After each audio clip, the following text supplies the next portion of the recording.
E nós, então, vamos continuar a série, né, de Jonas. Acho que nem todos aqui têm acompanhado desde o começo. Alguns provavelmente não acompanharam nenhuma, porque estão visitando pela primeira vez, estão conhecendo a família dos que creem pela primeira vez hoje.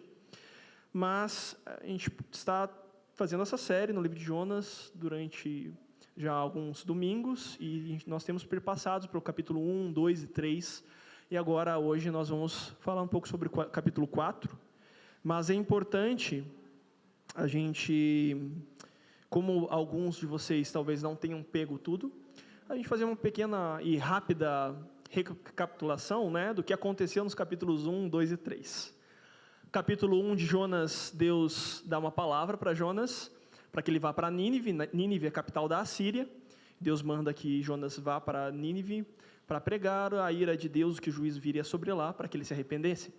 Jonas foge de Nínive, vai para o sentido contrário, pega um navio em direção a Tarsis, e Deus ainda assim persegue ele, a tal ponto que envia uma tempestade e Jonas tem que ser lançado ao mar.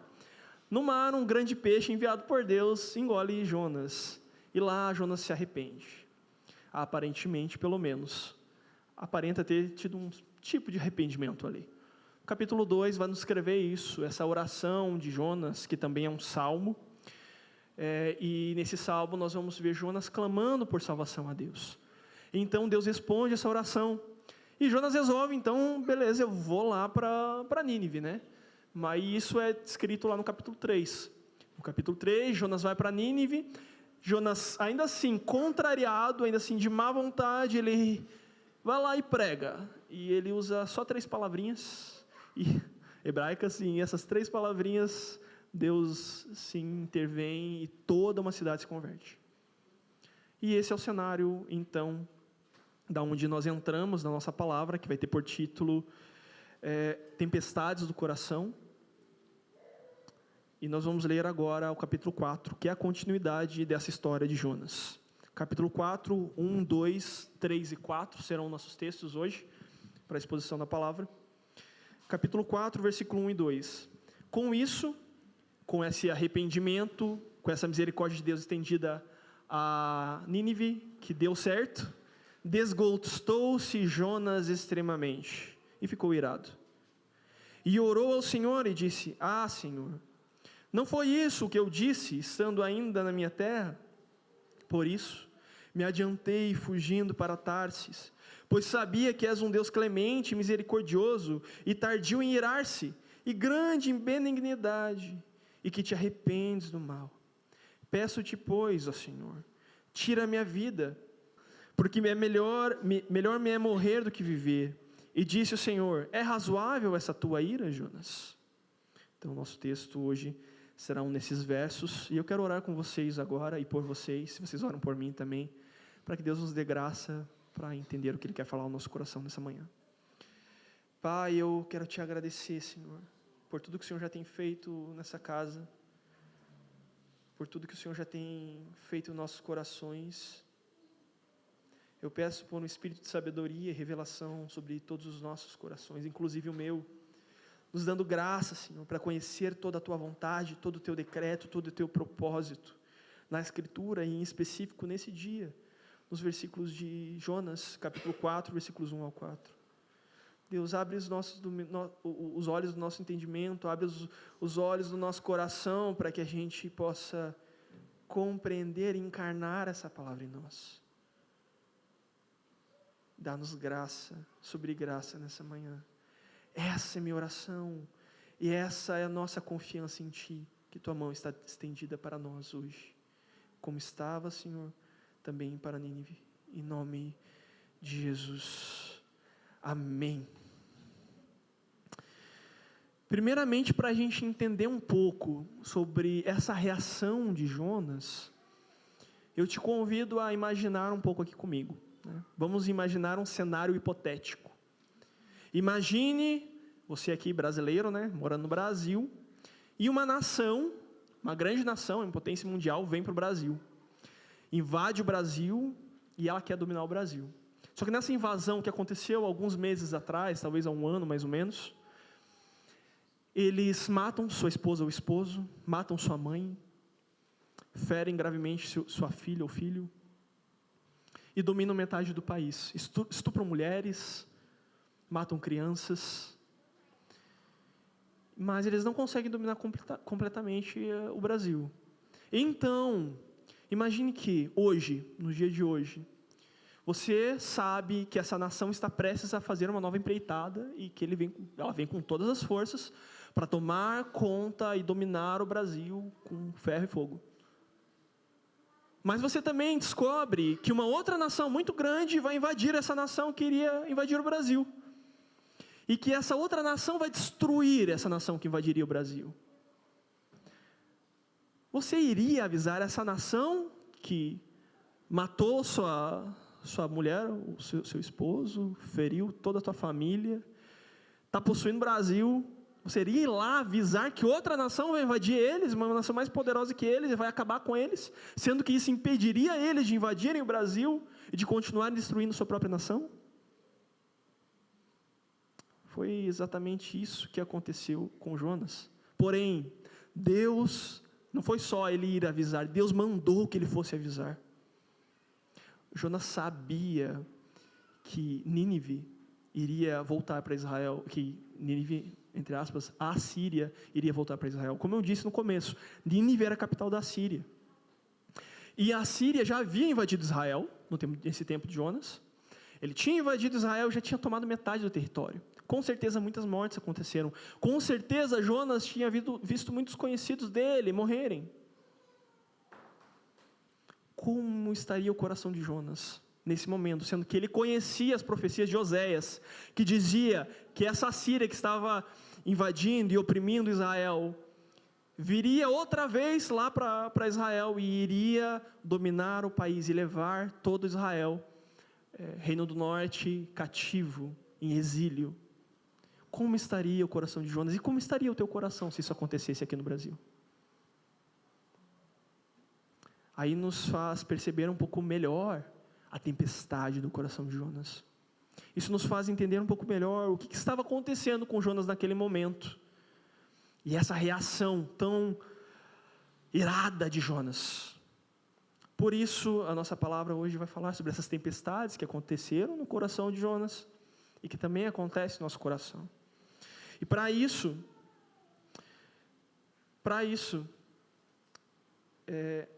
nós vamos ver algumas atitudes práticas a partir da reflexão sobre a reação de Jonas. Algumas atitudes práticas para a nossa vida, como nós reagimos com essas tempestades anteriores, como nós trabalhamos isso em nosso coração. E a primeira atitude prática é: controle o seu coração. Controle o seu coração. Essa palavra pode parecer um pouco legalista.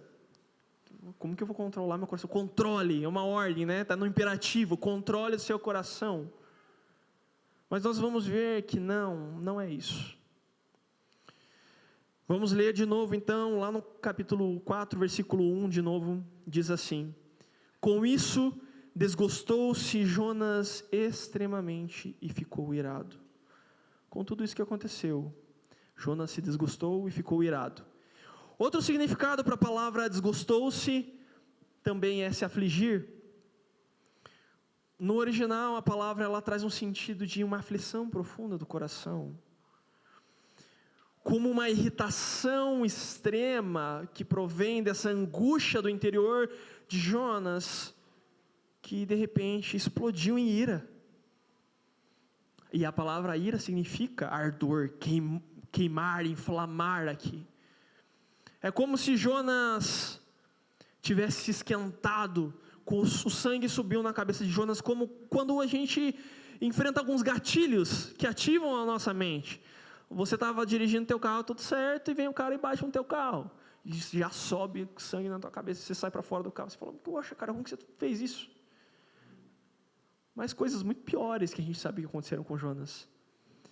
Então, quando Jonas vê Deus estendendo sua mão de misericórdia para Nínive, ele fica muito, muito irritado. Isso provém do coração dele. Essa irritação, essa ira, não é simplesmente uma ira por si só. ela tem raízes profundas no coração, nos sentimentos e no contexto o qual Jonas estava passando. Essa aflição que provinha do coração de Jonas estava controlando ele. E daí nós pensamos algo, que se nós não controlarmos nosso coração, o nosso coração nos controlará. Se nós não controlarmos nosso coração, ele dominará a nossa vida. É como um vulcão. Pense num vulcão ativo. O que acontece com o vulcão? Existe um magma no interior dele.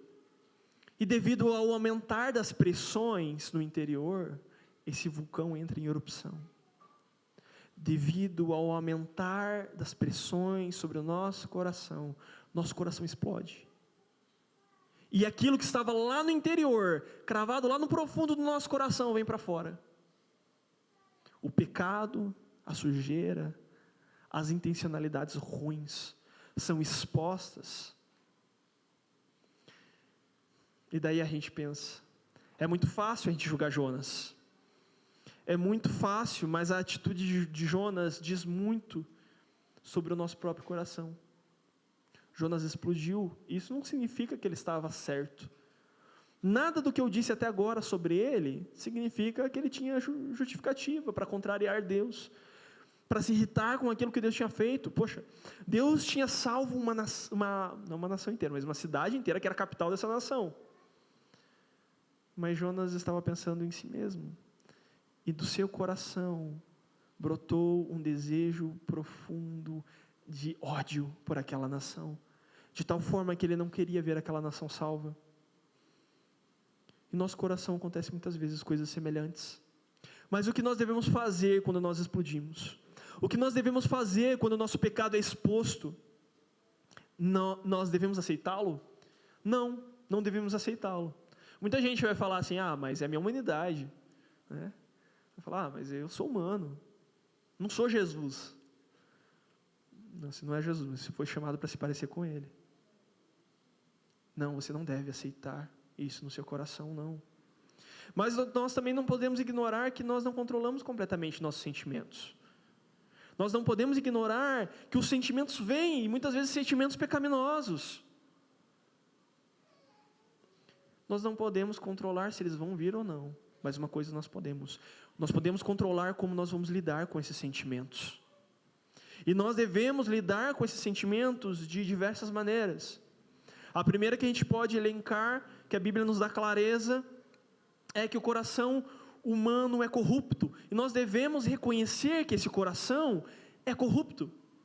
Efésios capítulo 2, versículos 1 ao 3, vai nos dizer assim: anteriormente todos nós também vivíamos entre eles, entre os pagãos, descrentes, satisfazendo as vontades da nossa carne, seguindo os seus desejos e pensamentos.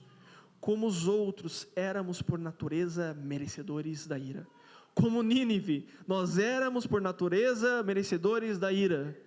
Assim como Jonas também era, assim como Nínive, nós também somos merecedores da ira. Por quê? Porque nosso coração é corrupto, porque nosso coração se opõe à vontade de Deus, assim como o de Jonas se opunha à vontade de Deus.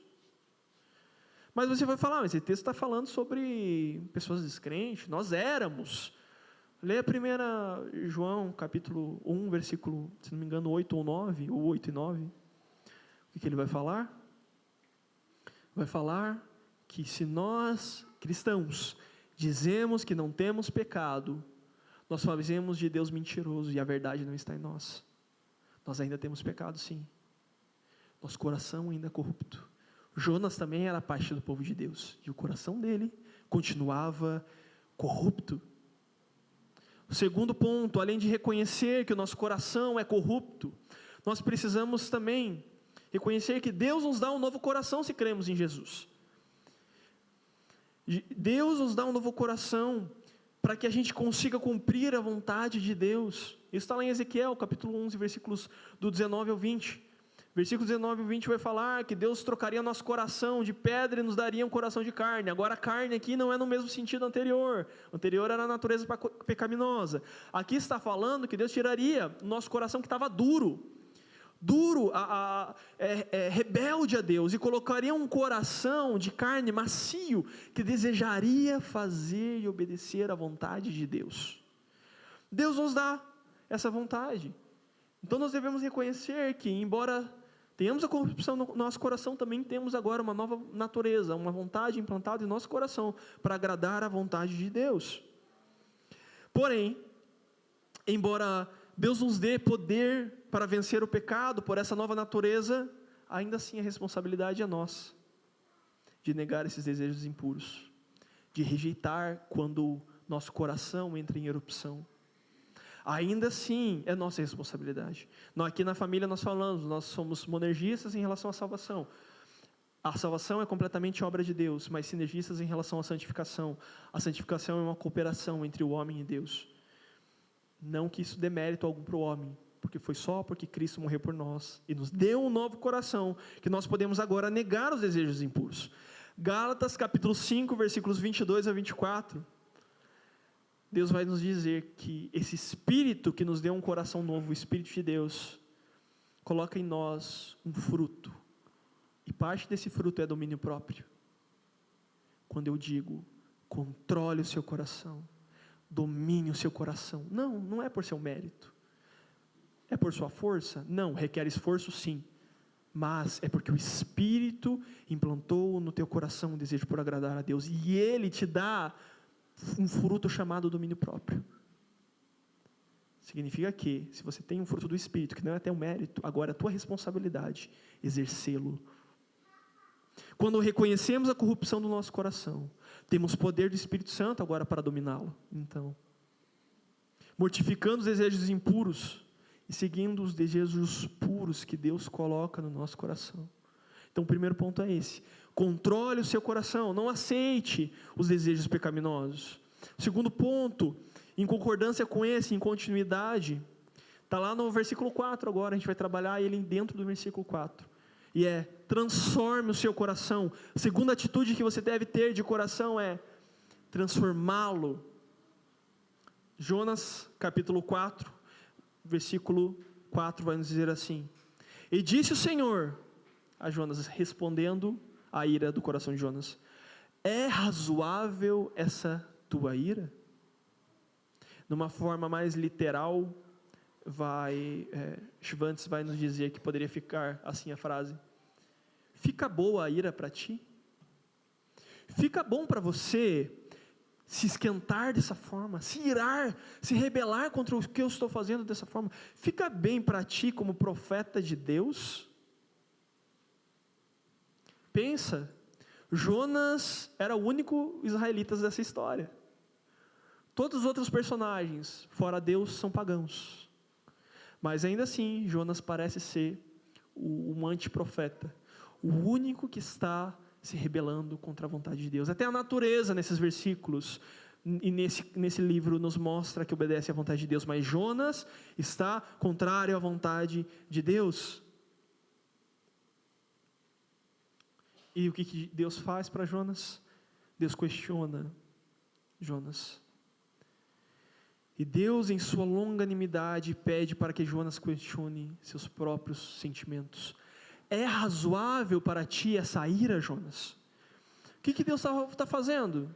Jonas estava olhando para as pessoas ao seu redor. Enquanto Jonas julgava os outros, Deus queria que Jonas julgasse o seu próprio coração, olhasse para o seu interior, voltasse os seus olhos para dentro e visse se aquilo que ele estava fazendo combinava com quem ele era, profeta do Deus Altíssimo. Essa ira combina com você, Jonas, profeta de Deus? Não combina. Essa ira combina com a gente quando o nosso coração explode, quando a sujeira vem para fora, quando por causa das pressões da vida a gente erra. Isso combina com a gente? Quando a tentação nos atinge e a gente peca, essa ira com esse pecado, essa atitude pecaminosa, essa intencionalidade ruim do nosso coração que veio para fora, combina com a gente como cristão? Não combina. Aquela ira não combinava com profetas de Deus, assim como há diversas atitudes que não combinam com o nosso coração, que não combinam com cristãos. Eu posso contar para vocês um pouco do meu testemunho de conversão. Eu nasci de novo aos 17 anos. Tinha crescido na igreja, passei toda a minha vida cantando no coral, numa igreja pentecostal, até esse momento, 17 anos. E estava tentando ali, me esforçando para ganhar minha salvação. Mas chegou um momento que Deus mostrou para mim que eu era pecador. Chegou um momento que Deus confrontou o meu pecado, o meu coração, e eu falei, meu Deus, eu não consigo mesmo, eu não consigo me salvar. Tudo que eu estou fazendo, ir para a igreja, tentar fazer obras boas, tudo isso é como nada, porque ainda assim eu continuo pecando. E eu reconheci o meu pecado e pedi para Deus naquela noite salvação. Eu dobrei meu joelho no quarto e eu chorei profundamente. Eu clamei, Deus, tem misericórdia de mim, me salva. Eu confio em Ti, eu tenho muitas dúvidas sobre a Bíblia, mas Deus, eu confio em Ti para a salvação, Jesus. Eu confio que só a Tua obra pode me salvar. Aí no dia seguinte, eu falei, oxa, eu estou salvo, né? Eu confessei, Jesus morreu por mim. Aí eu passei o dia inteiro pecando. Eu me senti o pior dos pecadores. Eu me vi como o pior dos pecadores. Parece que eu pequei mais do que eu pecava antes. Aí à noite eu voltei para o meu quarto e com o coração pesado e aflito. E eu falei, Deus, me perdoa pelo meu pecado. Me perdoa porque eu pequei de novo. Deus, eu não estou salvo. Me salva, me salva, me salva. E isso aconteceu consecutivamente todos os dias seguintes daquela semana. Foram 7 dias, todo dia indo para o meu quarto à noite, clamando, Deus, me salva. Tem misericórdia de mim. Eu estou aflito porque eu sou pecador. E acho que Deus segurou um pouco para me falar algo a mais, para eu perceber mesmo, que mesmo tendo nascido na igreja, eu não era justo, eu carecia da obra de Cristo. Naquele momento, depois daqueles dias, Deus veio e falou no meu coração, não, você está salvo sim, a justiça de Cristo é suficiente por você. Agora você precisa entrar num caminho de transformação, você precisa entrar num caminho de santificação. Eu precisava ser aprimorado, embora já tivesse salvo. Precisava vencer aqueles pecados do meu coração. Jonas devia ser o exemplo, sim, para Nínive, para os pagãos que ele encontrou no navio anteriormente, mas ele parecia o vilão. Porém, Jonas era povo de Deus e ainda tinha um coração corrupto, mesmo fazendo parte do povo de Deus. E o que Deus estava fazendo aqui? Deus estava de novo questionando Jonas, falando, Jonas, você é meu povo, mas não levanta esse orgulho não. Não levanta essa cabeça desse jeito aí não, contra um povo diferente do teu. Porque ainda assim, você tem pecado dentro de você. E Deus fala isso para a gente. A ira não combina com a gente, as atitudes pecaminosas não combinam com a gente. Mas Deus questiona o nosso coração, e embora a gente muitas vezes se veja nesse caminho como vilão, Deus fala para a gente, eu já fui justo por você, mas agora você precisa entrar num caminho de transformação. Transforme esse teu coração. Você vai falar, não, mas espera aí, legalista de novo, como que eu vou transformar meu coração? Romanos, capítulo 12, versículo 2, vai dizer assim, e não vos conformeis com este século, ou com este mundo, mas transformai-vos pela renovação da vossa mente, para que experimenteis qual seja a boa, agradável e perfeita vontade de Deus. Deus nos ordena que a gente seja transformado. A gente deve se transformar. O que? Pela nossa força? Não, pelo poder do Espírito Santo. Nós devemos ser transformados. Hoje você pode também se questionar, e hoje Deus está te questionando, se você está transformando o teu coração. Mas aí você vai me perguntar, tá, Deus manda que eu renove a minha mente, que eu transforme o meu coração, que eu mude o meu coração. Mas como que eu faço isso? 2 Coríntios capítulo 3, versículo 18, vai nos dizer como que a gente faz isso. E todos nós, que com a face descoberta, contemplamos a glória do Senhor, segundo a sua imagem, estamos sendo transformados com glória cada vez maior, a qual vem pelo Senhor, que é o Espírito. Nosso coração rebelde ainda tem esperança. transforme o teu coração. Por tua força, para você ficar lá, não, agora eu vou acertar. Não. Transforme o teu coração pelo poder do Espírito, contemplando a glória de Deus. Embora você deva sim reconhecer o seu pecado, reconhecer os problemas do teu coração, reconhecer as suas intenções, sondar teu coração e buscar as intenções pecaminosas ali. Você também deve olhar para a face de Deus no Evangelho. Você deve contemplá-lo, e é assim que você vai ser transformado. E sim, é uma progressão, você consegue vencer o pecado. A Escritura aqui está nos garantindo isso. Você consegue crescer em glória. Tudo muito abstrato isso, né? Mas nós temos a ajuda de teólogos, graças a Deus, que vão nos explicar um pouquinho sobre isso.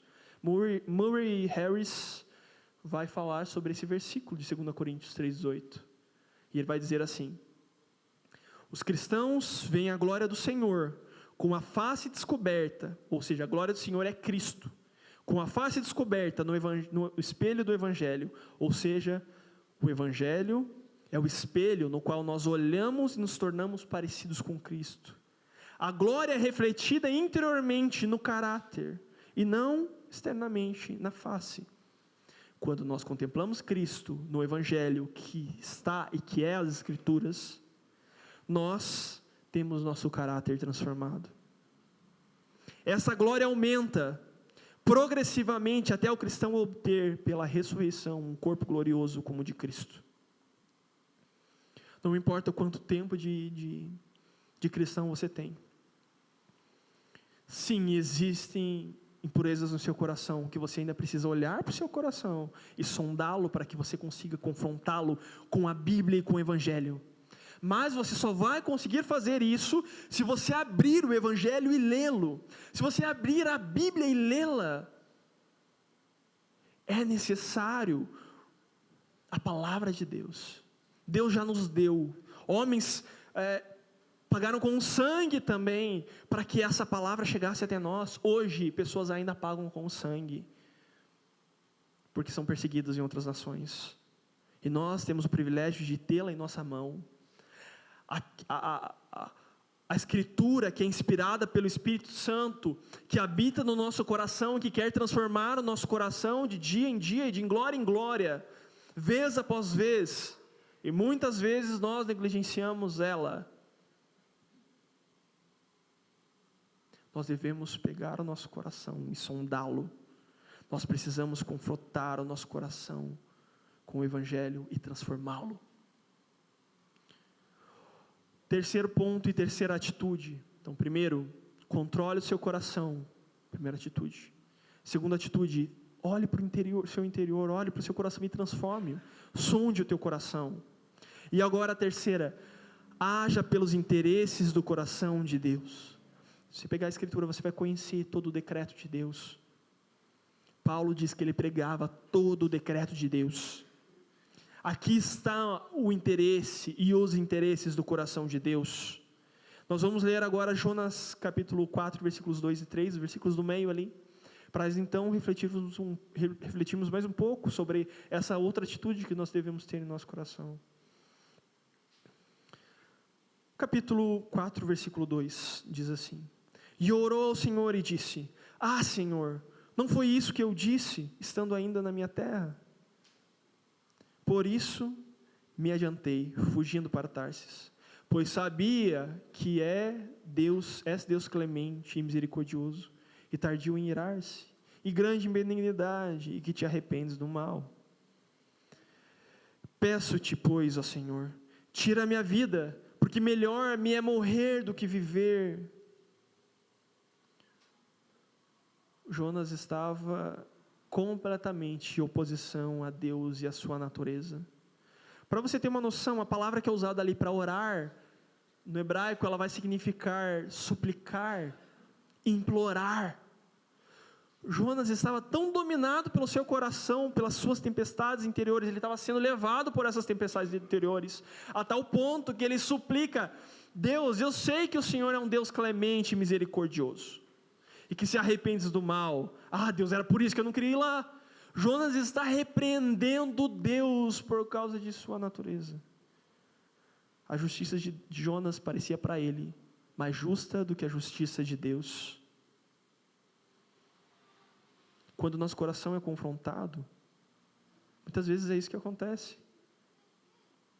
Mas a gente analisa outras coisas aqui também. Nós analisamos que no capítulo 2, Jonas já tinha feito uma oração. E nessa oração ele pedia por salvação. Salvação para ele mesmo, dentro do peixe. E aqui no capítulo 4, ele repreende Deus por dar salvação a pessoas pecadoras. São duas atitudes bem opostas, sim. Jonas estava em oposição a Deus. Porém, tem um aspecto que é semelhante nas duas atitudes. Nas duas orações de Jonas, Jonas estava pensando em si mesmo. Tanto que Alexander vai nos dizer, um teólogo também, que analisando ali as palavras hebraicas, só desses dois versículos, versículo 2 e 3 de Jonas 4, Jonas usa os pronomes eu, minha e me 9 vezes.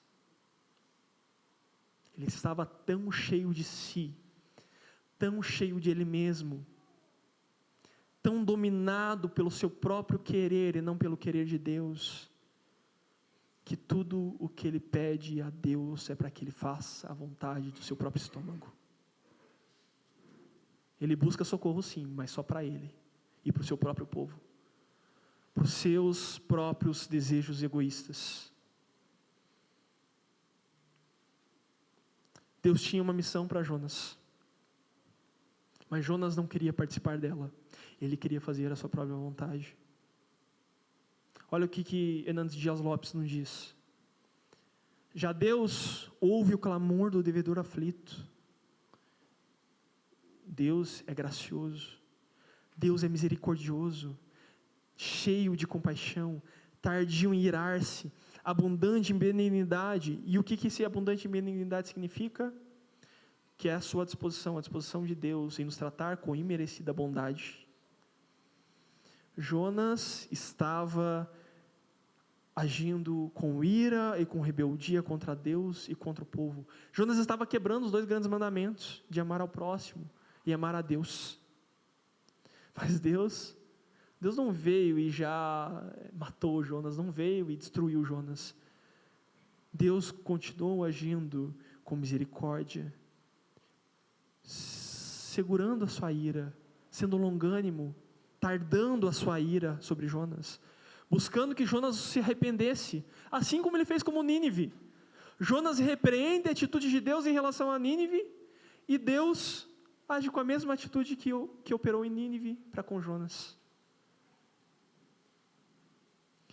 A atitude de Jonas é tão complicada, que quando ele fala os atributos de Deus nesses versículos, ele está citando um texto bíblico, lá de Êxodo, capítulo 34, versículos 6 e 7. Porém, ele está excluindo uma passagem, uma parte. Qual parte? Aqui, embora Deus seja misericordioso, abundante em benignidade, e que ele se arrepende de dar o mal, ele perdoa o pecador, Deus não deixa de punir o culpado. Jonas estava questionando a própria natureza de Deus, estava tendo Deus como mole. Deus é misericordioso e tal, isso e aquilo, mas o Senhor não puniu o culpado? Então o Senhor não pune o culpado. Deus, era por isso que eu não queria ir para Nínive. Até as escrituras nós usamos para argumentar com Deus, quando nós estamos sendo dominados por nosso próprio coração. Mas Deus tinha uma missão para Jonas. Mas olha o que Timothy Keller nos diz sobre tudo isso, sobre esses versos. Quando cristãos valorizam mais os próprios interesses e a própria segurança do que o bem e a salvação de outras raças e etnias, estão pecando como Jonas. Quantas vezes nós paramos para pensar nos povos que ainda não conheceram Jesus? Talvez no teu vizinho que está ali do teu lado, mas você está tão ocupado com a tua vida, você está tão ocupado com o teu trabalho, com a tua família, com as coisas da igreja, com ver uma Netflix. Você sabe que tudo isso, nada disso é ruim. O que Timothy Keller está falando aqui é: valorizam mais os seus próprios interesses e a própria segurança do que o bem e a salvação de outras raças e etnias. Não quer dizer que você não tem que ter preocupações, que você não tem que cuidar da sua saúde, cuidar de você, cuidar da sua família, fazer coisas que você gosta. Mas a questão é que quando você não está pensando sobre aquelas pessoas as quais Deus quer alcançar com sua misericórdia, você nunca pensa nelas, você nem passa pela sua cabeça missões, nem passa pela sua cabeça o teu vizinho, ou o teu colega de trabalho em refletir o amor e pregar para ele. Talvez a favela perto da tua casa, talvez a comunidade aqui perto, talvez as crianças aqui que nós vamos fazer uma ação social nos próximos dias. Talvez você ainda não pegou nenhum dos nomes ali, e talvez seja porque simplesmente você está muito cheio de si, muito ocupado com seus próprios interesses, que não conseguiu pensar nisso. Se você está assim, se eu estou assim, nós estamos pecando da mesma forma que Jonas.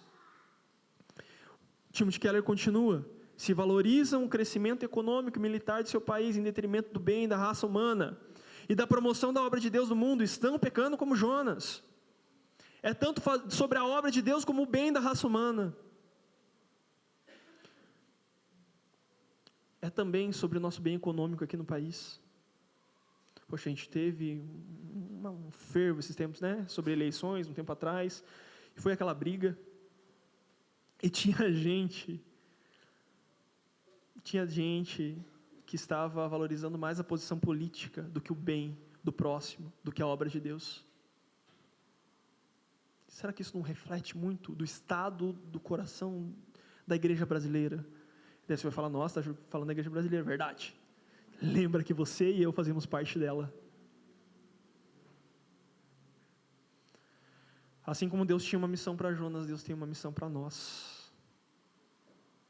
E esta é participar da missão de Deus. A redenção da criação e a salvação de tudo e todos através da pregação do Evangelho, essa é a missão de Deus.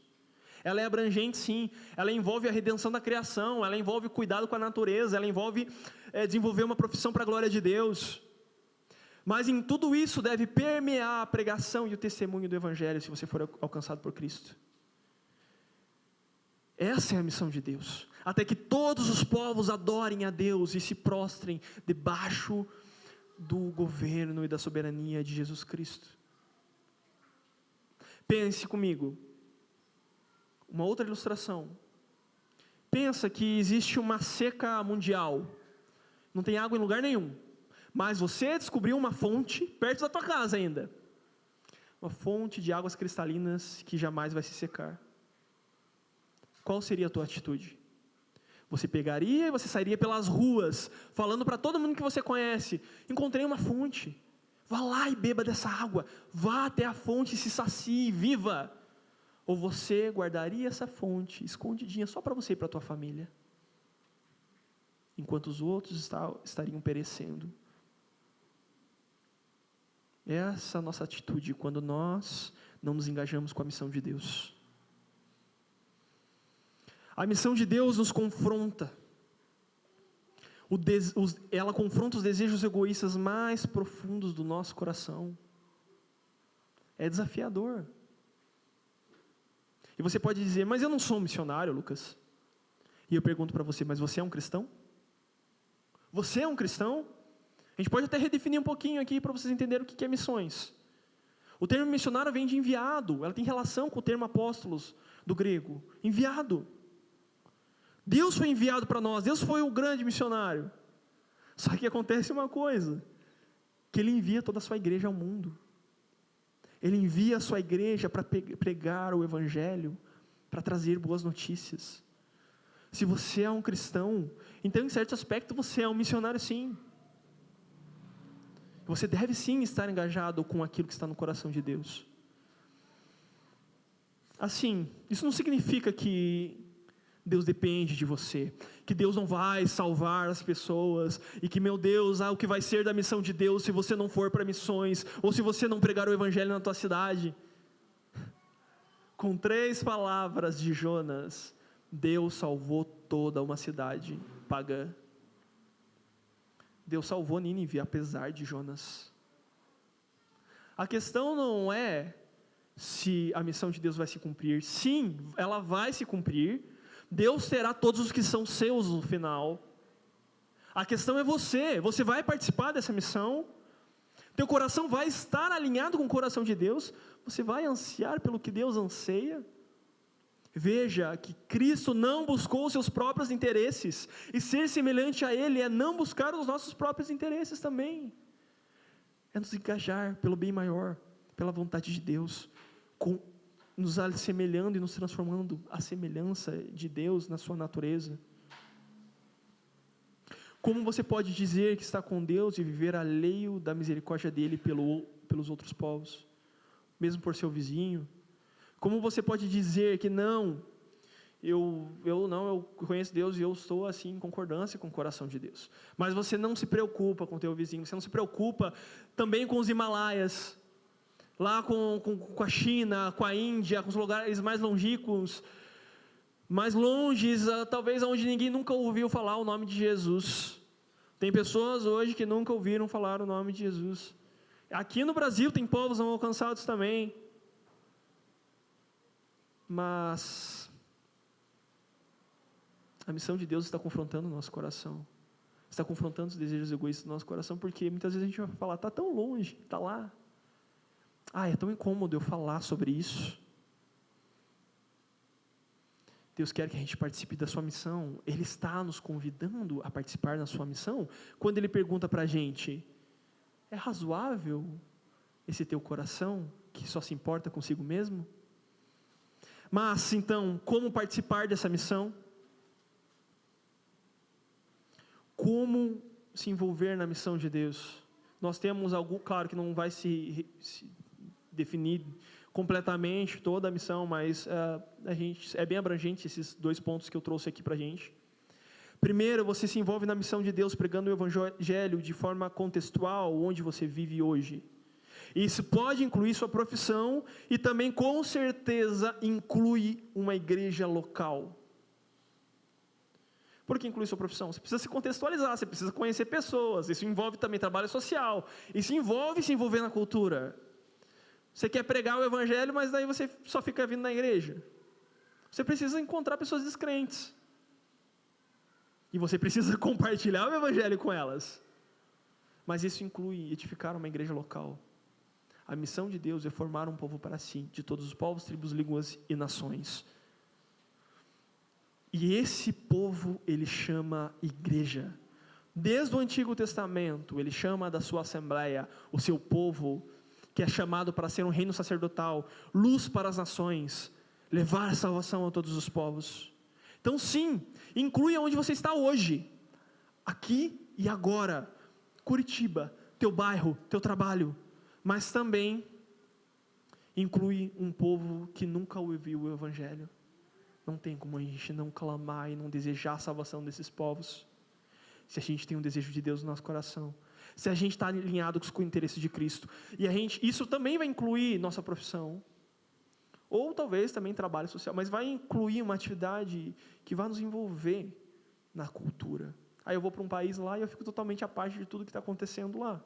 Por quê? Porque eu não me envolvo com o povo, porque eu não vou nos lugares necessitados, porque eu não conheço o meio onde me inseri naquela cidade, porque eu só vou ficar lá pregando na rua que nem um louco. Não estou dizendo que também será ruim isso, é bom também. É bom ser meio louco de vez em quando. Mas as pessoas vão te ver como louco se você não se contextualizar. Deus quer que a gente use todos os meios possíveis para proclamar o Evangelho. Mas isso também inclui implantar uma igreja local. Quando nós somos enviados ou enviamos pessoas a outros povos, essas pessoas devem fazer o quê? Implantar uma igreja local. Porque a partir do povo local, que já é daquela própria cultura, outras pessoas serão alcançadas. Sim, nós precisamos nos engajar também com ir para outros povos distantes de nós. Por mais que você não vá, você tem que estar com o teu coração engajado nisso. Por mais que Deus não permita que você vá, sei lá, seja Europa, seja Ásia, seja Oriente, por mais que você nunca vá, você vai desejar isso e você vai edificar uma igreja que pensa dessa forma. Você vai edificar uma igreja que anseia pela salvação dos outros povos, que anseia pela misericórdia de Deus, alcançando as Nínives de hoje em dia. Pessoas que às vezes vão ser perversas e que às vezes vão estar fazendo mal para o nosso próprio povo. Deus anseia por isso, e Deus confronta nosso coração com isso. Quantas vezes nesse ano, já estamos no final do ano, você pensou nisso? Fica a pergunta: você está engajado com a missão de Deus? Ou está vivendo para seus próprios desejos egoístas, desconectado da grande história redentora de Deus, daquilo que Deus está fazendo e fará na terra? Finalizando, vamos ler Provérbios capítulo 4, versículo 23, onde Deus nos traz uma sabedoria sobre tudo o que se deve guardar. Guarda o teu coração, porque dele procedem as fontes da vida. Parece abstrato também, mas vamos deixar mais palpável isso aqui para vocês entenderem. Qual a sabedoria desse texto? É que a partir do nosso coração, é que nós vemos o que vemos, ouvimos o que ouvimos, falamos o que falamos e fazemos o que fazemos. Por isso, a sabedoria bíblica é: guarda o teu coração. Porque o teu coração vai definir aquilo que você faz. Se você tem um coração corrupto, você precisa transformá-lo. Se você tem um coração corrupto, e você tem, eu tenho, nós precisamos guardá-lo, porque há uma tempestade em nosso interior, assim como havia no interior de Jonas, e essa tempestade está tentando nos levar para diversos lugares, e Deus está nos perguntando: como você vai reagir a ela? Como você reagirá a essas tempestades interiores, a essa luta interior? E eu volto agora para o meu testemunho. Lembra, eu falei lá, entendi o processo de santificação e tudo mais, né? Eu tinha sido salvo. E daí eu pensei assim: poxa, então beleza, então agora eu vou me santificar. Aí eu peguei e fiz o quê? Fiz um propósito de vida. Algumas resoluções. Eu iria orar todo dia, ler a Bíblia todo dia, jejuar toda semana, e não iria ser hipócrita. Aí você vai falar: nossa, Lucas, o cara é bom, né? A questão é que eu fui muitas vezes hipócrita depois disso. Muitas e muitas vezes eu pequei. Muitas vezes o meu coração me atraiu para lugares que eu não queria. Eu fui hipócrita. E o que Deus falou? O que Deus fez? Acontece que Ele estendeu a sua mão de misericórdia mais uma vez para mim. E sabe como que Ele fez isso? Perguntando para mim: é razoável essa tua atitude? É razoável esse teu sentimento? Deus estendeu graça mais uma vez. Deus estende graça para nós mais uma vez nessa manhã. Eu quero convidar o time de louvor a subir. Mas fica a pergunta: como está o teu coração? Você tem experimentado a transformação do Evangelho? Seus interesses estão sendo afetados pelos interesses de Deus? Hoje eu realmente creio que essa própria palavra, os versículos 1 ao 4 do capítulo 4, é a graça de Deus, é a misericórdia de Deus sendo estendida para mim e para você. Deus está abrindo seus olhos para a grande história dEle, e mostrando que Ele anseia a tua participação nela, à medida que você se permite ser transformado. Pode se pôr em pé. Deus quer escrever hoje, e está escrevendo em nossos corações, para que a gente saia daqui hoje, enviado ao mundo, engajado com o coração de Deus, decididos a não mais ser dominados pelos nossos próprios corações. Por isso eu quero orar por você. À medida que você agora fecha seus olhos, nós vamos cantar uma música. Reflita sobre seu interior. reflita sobre as intenções do seu coração, sobre como o teu coração tem dominado a tua vida, e sobre o coração, e reflita também sobre a vontade de Deus e o coração de Deus. Deixe que Ele agora, enquanto você olha para o teu coração e questiona o teu coração se é razoável você ter vivido da forma que tem vivido até hoje. À medida que você sonda teu coração, deixa Deus também, pelo seu Espírito, escrever a vontade dEle no teu coração, para que você saia daqui com uma atitude diferente da de Jonas, cumprindo a vontade de Deus e se alegrando pela salvação dos povos, fazendo parte da história dEle. Deus, eu quero orar por cada um que está aqui hoje. Eu quero orar pelo meu próprio coração. Quantas vezes, Senhor, eu fui rebelde à Tua vontade, mesmo usando argumentos bíblicos, mesmo estando na igreja, mesmo dizendo que eu iria fazer a Tua vontade. Quantas vezes eu me rebelei contra Ti. Eu busquei os meus interesses e não os Seus. Deus, opera no meu coração agora e no coração de cada um que está aqui. O Senhor conhece como está o coração de cada um que está aqui. Opera agora escrevendo no nosso coração a Tua lei. O Senhor não nos deu mais um coração de pedra, o Senhor nos deu um coração de carne, um coração macio que deseja por santidade, que deseja por obedecer a Tua vontade. Nos envolve na Tua história, Senhor. Nos deixa participar dela.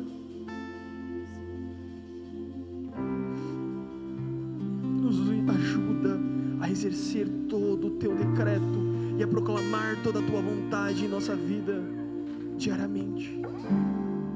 Não nos deixe mais ser hipócritas. Nos envia desse lugar, dessa reunião aqui, nos envia, Senhor. Nos envia ao nosso vizinho, nos envia à nossa família, nos envia aos outros povos. É o Senhor que envia. Nos dá poder do Teu Espírito para estender o braço de misericórdia ao aflito, mesmo aqueles que querem nos fazer mal. Nos deixa experimentar uma nova porção da Tua graça à medida que somos mais uma vez conformados à Tua imagem nessa manhã.